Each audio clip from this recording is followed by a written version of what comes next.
ಹಾಗೆ ಸಹಿಸಿಕೊಳ್ಳಿ ಈ ಸಂಕಟವನ್ನ. ಹೊಟ್ಟೆಯಲ್ಲಿ ಹುಟ್ಟಿದ ಮಕ್ಕಳೆಲ್ಲ ದೂರಾಗಿ ಹೋದ್ರು.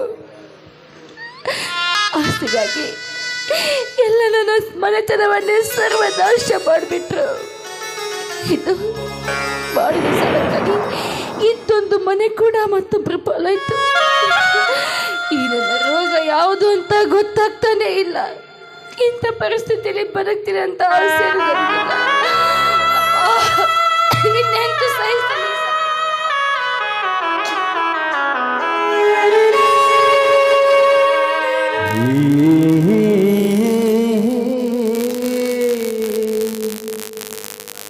ಸಾವಿತ್ರಿ, ಎಷ್ಟು ಸಲ ಹೇಳಬೇಕು ನಾನು ನಿನಗೆ? ಮತ್ತೇಕೆ ಎದ್ದು ಬಂದೆ ಸಾವಿತ್ರಿ? ನನಗೆ ವಿಶ್ರಾಂತಿ ತಗೋಬೇಕಂತ ಡಾಕ್ಟರ್ ಹೇಳಿದ್ದಾರೆ. ಅತ್ತ ಇತ್ತ ಏಕೆ ತಿರುಗುತ್ತಿರುವೆ ಸಾವಿತ್ರಿ? ಅತ್ತ ಇತ್ತ ಏಕೆ ತಿರುಗುತ್ತಿರುವೆ? ನಿನ್ನ ರೋಗ ಯಾವುದು ಅಂತ ನನಗೂ ಗೊತ್ತಾಗ್ತಿಲ್ಲ. ಡಾಕ್ಟರ್ ಕೂಡ ಬಾಯಿ ಬಿಚ್ಚಿ ಹೇಳ್ತಾ ಇಲ್ಲ ಸಾವಿತ್ರಿ, ಬಾಯಿ ಬಿಚ್ಚಿ ಹೇಳ್ತಾ ಇಲ್ಲ. ನೀನು ಸಂಕಟ ಪಡುವುದರಲ್ಲಿ ಅತ್ತು ಅತ್ತು ನಿನ್ನ ಕಣ್ಣುಗಳೆಲ್ಲವ ಬತ್ತಿ ಹೋಗಿದೆ ಸಾವಿತ್ರಿ, ಬತ್ತಿ ಹೋಗಿದೆ. ನಿನ್ನ ದೇಹವೆಲ್ಲ ಹಣ್ಣಾಗಿ ಹೋಗಿದೆ ಸಾವಿತ್ರಿ, ಹಣ್ಣಾಗಿ ಹೋಗಿದೆ. ಸ್ವಾಮಿ, ನನಗೆ ಬಂದ ಈ ರೋಗಕ್ಕಾಗಿ ನಾನು ಕಷ್ಟಪಡ್ತಾ ಇದ್ರಿ. ಆದ್ರೆ ಈ ರೋಗ ನಿವಾರಣೆ ಮಾಡೋದಕ್ಕಾಗಿ ನೀವು ಪಡ್ತಾ ಇರೋ ಕಷ್ಟ ನನಗೆ ನೋಡಕ್ಕೆ ಆಗ್ತಾ ಇಲ್ಲ. ಅಂದ್ರೆ ಆಗ್ತಾ ಇಲ್ಲ. ನಾನು ಅಡುಗೆ ಮಾಡದೆ 3 ದಿವಸ ಆಯ್ತು. 3 ದಿವಸದಿಂದ ನೀವು ಊಟ ಮಾಡಿದ್ದೀರೋ ಏನೋ ನನಗೊಂದು ಗೊತ್ತಿಲ್ಲ. ಅಯ್ಯೋ ದೇವ್ರೇ, ಇಂಥ ಜನ್ಮ ಮಾಡೋದಕ್ಕಿಂತ ನನಗೆ ಸಾವಾದ್ರೂ ಬರಬಾರ್ದಿತ್ತ. ಅಂತ ಮಾತು ಮಾತಾಡಬೇಡ ಸಾವಿತ್ರಿ, ಅಂತ ಮಾತು ಮಾತಾಡಬೇಡ. ನಿನ್ನನ್ನು ಕಳ್ಕೊಂಡು ನಾನು ಬದುಕ್ತೀನಿ ಅಂತ ತಿಳಿದೆ ಸಾವಿತ್ರಿ. ಇಲ್ಲ, ಎಲ್ಲವೂ ನನ್ನಿಂದ ದೂರ ಆಗಿ ಹೋಯ್ತು ಸಾವಿತ್ರಿ, ದೂರವಾಗಿ ಹೋಯ್ತು. ನಾನು ಬದುಕುವುದೇ ನಿನಗೋಸ್ಕರ ಸಾವಿತ್ರಿ, ನಿನಗೋಸ್ಕರ. ನಿನ್ನಂತ ಹೆಂಡತಿನ ಕಳೆದುಕೊಂಡರೆ ಈ ಮನೆ ದೀಪವೇ ಆರಿದಂತಾಗುತ್ತದೆ ಸಾವಿತ್ರಿ, ಆರಿದಂತಾಗುತ್ತದೆ. ನನಗೆ ಎಷ್ಟೇ ಕಷ್ಟ ಬಂದರೂ ನಿನ್ನನ್ನು ಸಾವಿನಿಂದ ಪಾರ್ ಮಾಡ್ತೀನಿ ಅಂತ ನನಗೆ ಮಾತು ಕೊಡ್ತೀನಿ ಸಾವಿತ್ರಿ, ಮಾತು ಕೊಡ್ತೀನಿ. ನಾನು ಡಾಕ್ಟರ್ ಕೊಟ್ಟಿರೋ ಗುಳಿಗೆ ಮಾತ್ರೆ ತಗೊಂಡು 8 ದಿವಸ ಆಯ್ತು. ಮಾತ್ರೆ ತರೋದಕ್ಕೆ ಹಣ ಇಲ್ಲ. ಏನಾದರೂ ಪ್ರಯತ್ನ ಮಾಡಿ ಮಾತ್ರೆ ಔಷಧಿ ತಗೊಂಡ್ಬರ್ತೀನಿ ಅಂತ ಹೇಳಿದ್ದಲ್ಲ, ಔಷಧಿ ಮಾತ್ರೆ ತಗೊಂಡು ಬಂದ್ರ? ತರುತ್ತೇನೆ ಸಾವಿತ್ರಿ, ತರುತ್ತೇನೆ. ಸತ್ಯ ಸಂಗತಿ ನಿನ್ನ ಮುಂದೆ ಹೇಳಬೇಕಂದ್ರೆ ನಾನು ಉಪವಾಸವಿದ್ದು 3 ದಿನಗಳಾದ ಸಾವಿತ್ರಿ.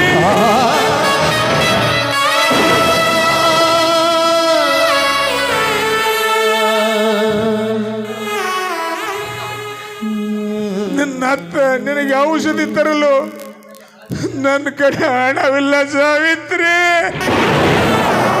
ಹಣವಿಲ್ಲ. 10 ಜನರ ಕೈ ಕಾಲಿಡಿದ್ರು ಹಣ ಹುಟ್ಟುವ ಪರಿಸ್ಥಿತಿ ಇಲ್ಲ ಸಾವಿತ್ರಿ.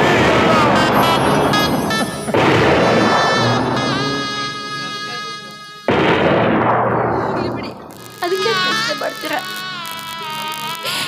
ಒಟ್ಟಲ್ಲಿ ನೀವು ನನ್ನ ಜೊತೆ ನಗ್ನಗ್ತಾ ಇದ್ರೆ ನನಗೆ ಅಷ್ಟೇ ಸಾಕು ಕಣ್ರಿ. ಸೊಬೆ, ಊಟ ಮಾಡದೆ 3 ದಿವಸ ಆಯ್ತು ಅಂತ ಹೇಳ್ತಾ ಇದ್ದೀರಾ. 1 ನಿಮಿಷ ಇರಿ, ಪಕ್ಕದ ಮನೆಗೆ ಹೋಗಿ 1 ಇಡಿ ಅಕ್ಕಿ ಆದ್ರೂ ತಗೊಂಡ್ಬರ್ತೀನಿ. ಬೇಡ ಸಾವಿತ್ರಿ, ಬೇಡ. ನನಗೆ ಉಪವಾಸ ನಿಯಂತ್ರಿಸುವ ಶಕ್ತಿ ನನ್ನಲ್ಲಿದೆ ಸಾವಿತ್ರಿ, ನನ್ನಲ್ಲಿದೆ.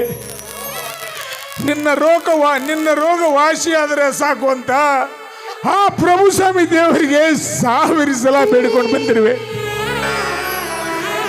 ಡಾಕ್ಟರ್ ದಯಾನಂದ ಮೂರ್ತಿ ಅವರಿಗೆ ಕಾಲು ಹಿಡಿದು ಬೇಡಿಕೊಂಡು ಬಂದಿರು ಸಾವಿತ್ರಿ. ಈಗ ಸದ್ಯದಲ್ಲೇ ಡಾಕ್ಟರ್ ಬಂದರು ಬರ್ಬೋದು ಸಾವಿತ್ರಿ. ನೀನು ಸ್ವಲ್ಪ ಇಲ್ಲೇ ವಿಶ್ರಾಂತಿ ತಗೋ ಸಾವಿತ್ರಿ, ವಿಶ್ರಾಂತಿ ತಗೋ.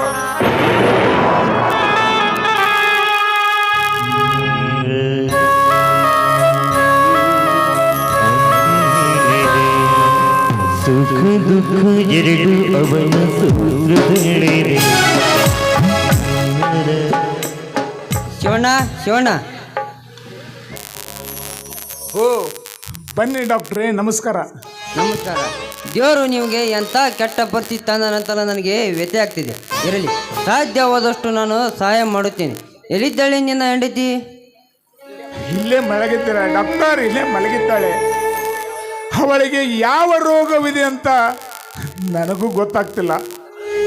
ಆದಷ್ಟು ಬೇಗ ಅವಳನ್ನು ಗುಣಪಡಿಸಿ ಅಂತ ನಿಮಗೆ ಕೈ ಮುಗಿದು ಕೇಳ್ತೀನಿ ಡಾಕ್ಟ್ರೇ, ಕೈ ಮುಗಿದು ಕೇಳ್ತೀನಿ. ಡೋಂಟ್ ವರಿ ಮಿಸ್ಟರ್ ಶಿವಣ್ಣ, ನಿನ್ನ ಹೆಂಡತಿಗೆ ಮೊದಲು ನಾನು ಪರೀಕ್ಷೆ ಮಾಡುತ್ತೇನೆ. ಬನ್ನಿ ಸರ್.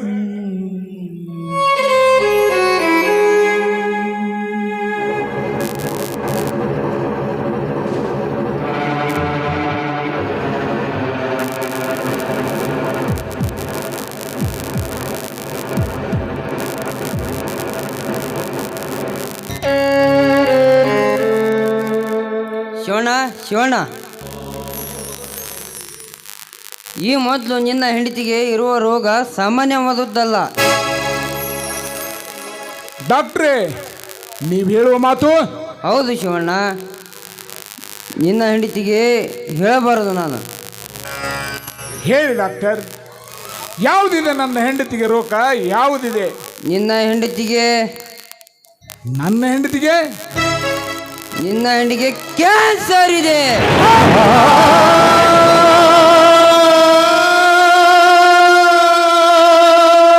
ಡಾಕ್ಟ್ರೇ,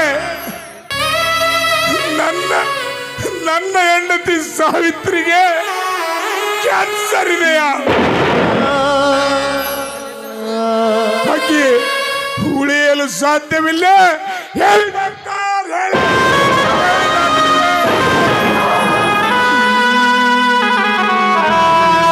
ಉಳಿಯಬಹುದು ಶಿವಣ್ಣ, ಉಳಿಯಬಹುದು. ಲಕ್ಷಾಂತರ ರೂಪಾಯಿ ಹಣವನ್ನು ಖರ್ಚು ಮಾಡಿದಾಗಲೇ ಉಳಿಯಲು ಸಾಧ್ಯ. ಇಲ್ಲದಿದ್ದರೆ ನೀವು ತೋರಿಸದೇ ಹೋದರೆ 6 ತಿಂಗಳು ಬದುಕಲು ಕಷ್ಟ ಶಿವಣ್ಣ, ಕಷ್ಟ. ಡಾಕ್ಟ್ರೇ, ಹೌದು ಶಿವಣ್ಣ, ಆದಷ್ಟು ಹಣದ ವ್ಯವಸ್ಥೆ ಮಾಡಿಕೊಂಡು ಮಂಗಳೂರಿಗೆ ಹೊರಟೋಗು. ಇಲ್ಲದಿದ್ದರೆ ನಿಮ್ಮವರೇ ಯಾರೋ ಒಬ್ಬರು ಡಾಕ್ಟರ್ ಇದ್ದಾರಂತೆಲ್ಲ ನಾನು ಕೇಳಿಪಟ್ಟಿದ್ದೇನೆ. ನಾನು ಇನ್ನು ಬರುತ್ತೇನೆ.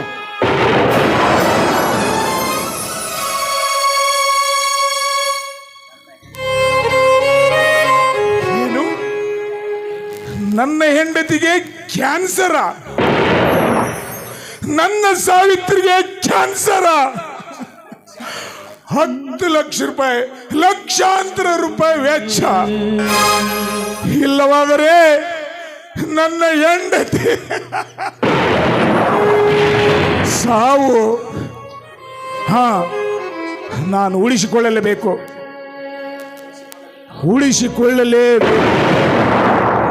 ಹೌದು, ನಾನು ನನ್ನ ಹೆಂಡತಿಯನ್ನು ಉಳಿಸಿಕೊಳ್ಳಲೇಬೇಕು.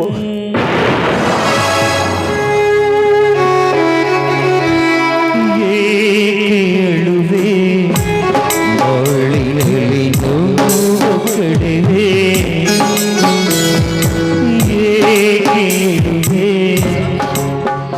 ಡಾಕ್ಟ್ರ್ ಏನಂತ ಹೇಳಿದ್ರು? ನನ್ಗೆ ಯಾವ ರೋಗ ಇದೆ ಅಂತ ಹೇಳಿದ್ರು? ಆಗಲೇ ಹೇಳಿದ್ನಲ್ಲ ಸಾವಿತ್ರಿ, ಔಷಧಿ ತರಲು ಹೇಳಿದ್ದಾರೆ. ಸ್ವಾಮಿ, ಸುಳ್ಳು ಹೇಳ್ಬೇಡಿ.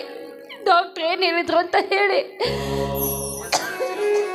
ಅದನ್ನೆಲ್ಲ ಕೇಳಬಾರದು ಸಾವಿತ್ರಿ, ನೀನು ಕೇಳಬಾರದು. ನೀವು ಅದನ್ನು ಹೇಳ್ದೆ ಹೋದ್ರೆ ನಿಮಗೆ ನನ್ನಾಡೆ.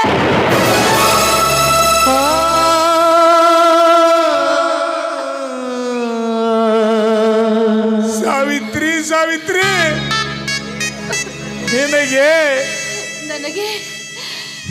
ನಿನಗೆ ಕ್ಯಾನ್ಸರ್ ಇದೆ ಅಂತ.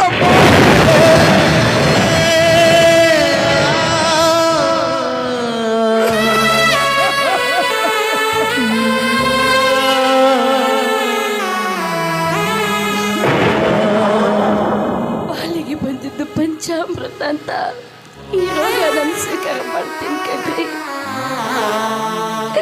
ಇದ್ರ ಬಗ್ಗೆ ನನಗೇನು ದುಃಖ ಇಲ್ಲ ಸ್ವಾಮಿ. ನಮ್ಮ ಮದುವೆಗೆ ಇಷ್ಟು ದಿವಸ ಆಯ್ತು, ಆದ್ರೆ ಒಂದಿನೂ ನಾನು ನಿಮ್ಮ ಹತ್ರ ಒಂದು ಮಾತು ಕೂಡ ನನಗಿದು ಬೇಕು, ನನಗಿದು ತಂದ್ಕೊಡಿ ಅಂತ ಕೇಳಿಲ್ಲ. ಆದ್ರೆ ಇವತ್ತು ನನ್ನ ಒಂದೇ ಒಂದು ಮಾತನ್ನು ನಡೆಸ್ಕೊಡ್ತೀರೇನ್ರಿ? ಒಂದ್ ಮಾತೇಕೆ ಸಾವಿತ್ರಿ? ಒಂದ್ ಮೇಕೆ 10 ಮಾತು ನಡೆಸಿಕೊಡ್ತೀನಿ. ಕೇಳು ಸಾವಿತ್ರಿ, ಕೇಳು. ಈ ರೋಗದಿಂದ ಗುಣಮುಖ ಮಾಡೋದಕ್ಕೆ ನಮ್ಮ ಹತ್ರ ಹಣ ಇಲ್ಲ.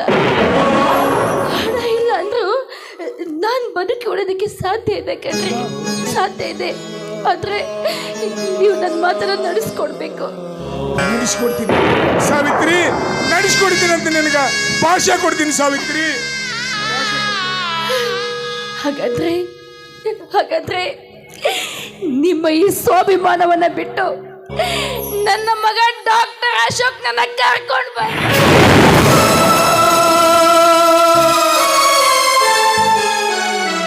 ಸಾವಿತ್ರಿ, ನನ್ನ ಹೆಸರು ಹೇಳಿದ್ರೆ ನನ್ನ ಮಗ ಬರೋದಿಲ್ಲ ಅಂತ ಅನ್ನೋದಿಲ್ಲ, ಖಂಡಿತವಾಗ್ಲೂ ಬರ್ತಾನೆ, ನನ್ನನ್ನ ಬದುಕಿಸಿ ಉಳಿಸ್ಕೊಂತಾನೆ.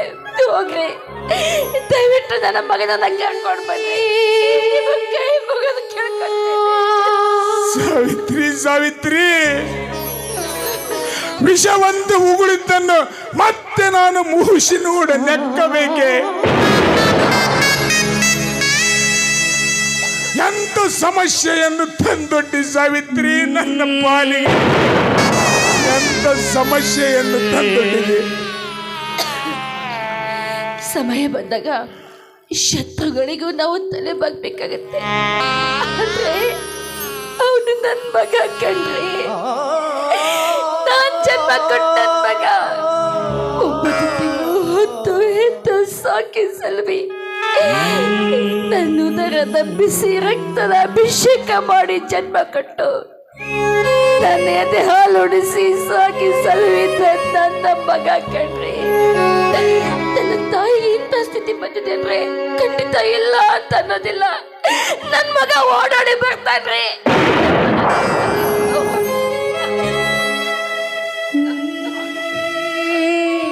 ಆಗಲಿ ಸಾವಿತ್ರಿ, ಆಗಲಿ. ಮರಳಿ ಮಕ್ಕಳ ಮುಖ ನೋಡಬಾರದೆಂದು ಹಠ ತೊಟ್ಟ ಈ ದೇಹಕ್ಕೆ ನಿನ್ನ ಮುಖ ನೋಡಿ ಆದರೂ ಹೋಗ್ತೀನಿ ಸಾವಿತ್ರಿ, ಹೋಗ್ತೀನಿ.